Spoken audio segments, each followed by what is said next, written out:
అని వాటిని కూడా క్షుణ్ణంగా పరిశీలించడానికి ఒక వ్యవస్థను ఏర్పాటు చేశాం. దాంతో పాటు ఈ భూభారత ద్వారా భూములున్న ఆసాములతో పాటు వారికి పూర్తి హక్కులు కల్పించే విధంగా భవిష్యత్తులో వారికి ఏ రకమైన ఇబ్బంది కలగకుండా ఉండే విధంగా రిజిస్ట్రేషన్ టైంలోనే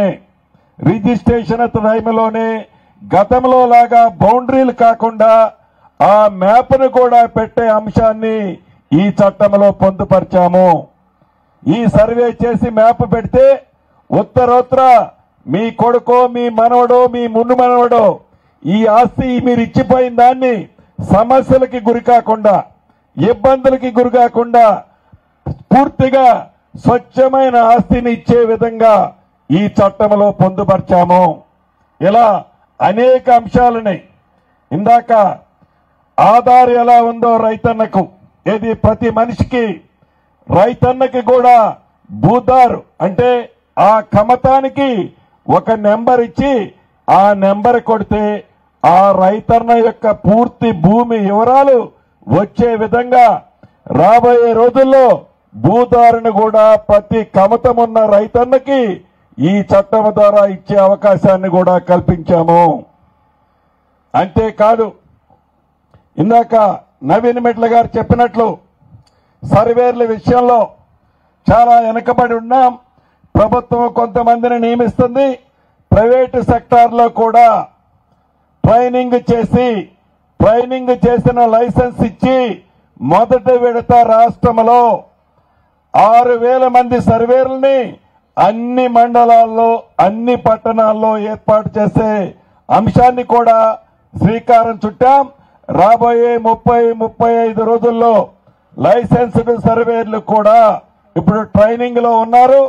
లైసెన్స్డ్ సర్వేర్లు కూడా మీ మండలాలకి మీ గ్రామాలకి వస్తారని కూడా తెలియజేస్తున్నాను.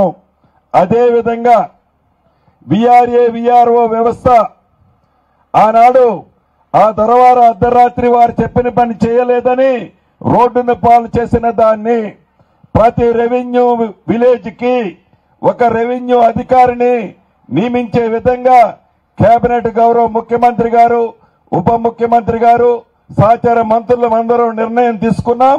రాబోయే 3-4 రోజుల్లో మొదటి విడతగా రాష్ట్ర వ్యాప్తంగా 3,556 మందిని నియమిస్తున్నాం. రాబోయే రోజుల్లో మిగిలిన వాటిని కూడా పూర్తి చేస్తాము.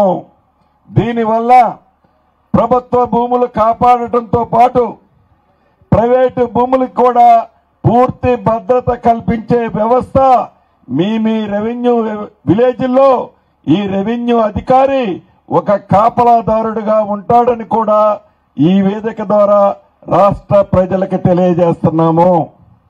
ఇంతేకాదు అనేక కొత్త మార్పులు తీసుకొస్తూ రిజిస్ట్రేషన్ వ్యవస్థలో కూడా ఏదైతే గతంలో మీరు సబ్ రిజిస్ట్రార్ దగ్గరికి పోతే గంటలు నుంచోవాల్సి వచ్చేది, దీన్ని కూడా 2 విడతల్లో పైలట్ గా చూశాం. నిన్న నుంచి రాష్ట్ర వ్యాప్తంగా ఉన్న అన్ని సర్వేల సబ్ రిజిస్ట్రార్ల దగ్గర స్లాట్ బుకింగ్ సిస్టమ్ పెట్టి పారదర్శకంగా రిజిస్ట్రేషన్ వ్యవస్థలో ఒక కొత్త తరాన్ని తీసుకొచ్చాం. ఇదంతా గౌరవ ముఖ్యమంత్రి గారు స్వార్థం కోసమో కేబినెట్ స్వార్థం కోసమో మా ఆలోచనే కాదు. ప్రజలు ఏమి కోరుకుంటున్నారు, ప్రజలు కోరుకునేదాన్ని చేయాలన్నదే మన ప్రభుత్వం యొక్క ఆలోచనని మనస్ఫూర్తిగా మీకు తెలియజేస్తూ నేను ఇక్కడికి వస్తే ఒక 150-200 మంది ఉంటారనుకుంటాను. కానీ భూమి పట్ల ఈ చట్టం పట్ల మీకున్న ఉత్కంఠన ఏదైతే గడిచిన 10 ఏళ్లలో ఇబ్బంది పడ్డారో దానికి శాశ్వత పరిష్కారం దొరుకుతుంది అని నమ్మి ఇక్కడికి వచ్చారు మీరంతా.